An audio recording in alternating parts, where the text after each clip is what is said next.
अच्छा दीदी एक बात बताइए, ये अम्बेडकर कोई भगवान भगवान है क्या? क्यों, क्या हो गया? अभी रास्ते से आ रहा हूँ, झंडा लेके सब घूम रहे हैं, ये नहीं कि घर पे बैठ के पढ़ाई लिखाई करे। नहीं, बात तो सही है आपकी। तो आपको उन लोगों से बोलना चाहिए था, ऐसा बोला कि नहीं आपने?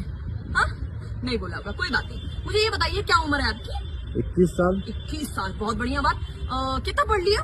अभी 12 पास हुआ हूँ मैं। 12 पास हुए हो? तो मुझे ये बताओ कि भारत का संविधान किसने लिखा है? नहीं पता है, कोई बात नहीं। मुझे ये बताओ, डॉक्टर भीमराव अम्बेडकर के बारे में पढ़ा है क्या? नहीं, उन्होंने ही लिखा है भारत का संविधान, जिनके लिए वहाँ भीड़ लगी है, लड़के झंडा लेकर के दौड़ रहे हैं, है ना? उन्होंने ही लिखा है भारत का संविधान। आपको पता है, लगभग 35 से 36 डिग्रियां थी इनके पास। जान रहे, 35 से 36 डिग्रियों का मतलब पूरे देश विदेश में किसी के पास इतनी डिग्रियां नहीं थी, कोई भी इतना पढ़ा लिखा नहीं था। 9 भाषाओं के ज्ञाता थे, जिसमें से एक संस्कृत भी थी जो इनको अलाउ नहीं थी पढ़ना। जानते हैं आप?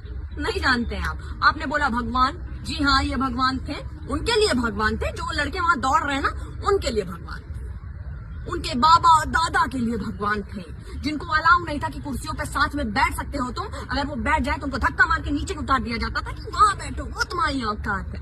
उनके लिए भगवान थे। उनको इन्होंने बताया कि भाई तू भी इंसान है, तेरा भी अधिकार है बैठना। उनको बताया इन्होंने, है ना? अगर किसी को प्यास लगी हो, वो नल से पानी लेकर के पीना चाह रहा हो, तो नहीं छू सकता था वो नल।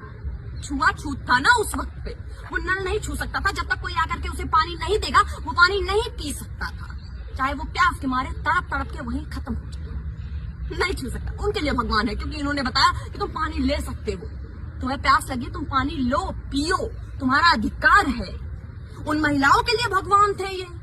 उन महिलाओं के लिए भगवान थे जिनको घर में कैद करके रखा जाता था, जिनको पता ही नहीं उनके क्या अधिकार है, क्या नहीं अधिकार है ना? और जितनी आपकी उम्र है ना, जितनी आपकी उम्र है ना, उससे कई ज्यादा 1000 किताबें इन्होंने पढ़ रखी है दोस्त। लगभग 50,000 की तो गिनती है मेरे पास। उससे ज्यादा ही होंगी, कम नहीं होगी, ये शर्त मेरी है। और आपने कितनी किताबें पढ़ी होंगी? शायद अपनी पूरी जिंदगी में 2 या 4। बहुत ज्यादा पढ़ ली होंगी, 100 पढ़ ली होंगी, है कुछ लोगों ने। लेकिन इन तक पहुंचना पॉसिबल नहीं है। पूरी दुनिया में सबसे ज्यादा पढ़े लिखे इंसान है। हम इनको पूछते हैं कौन है अम्बेडकर? हमारी औकात से बाहर के हैं अम्बेडकर। जानो तब समझो। समझे? धन्यवाद।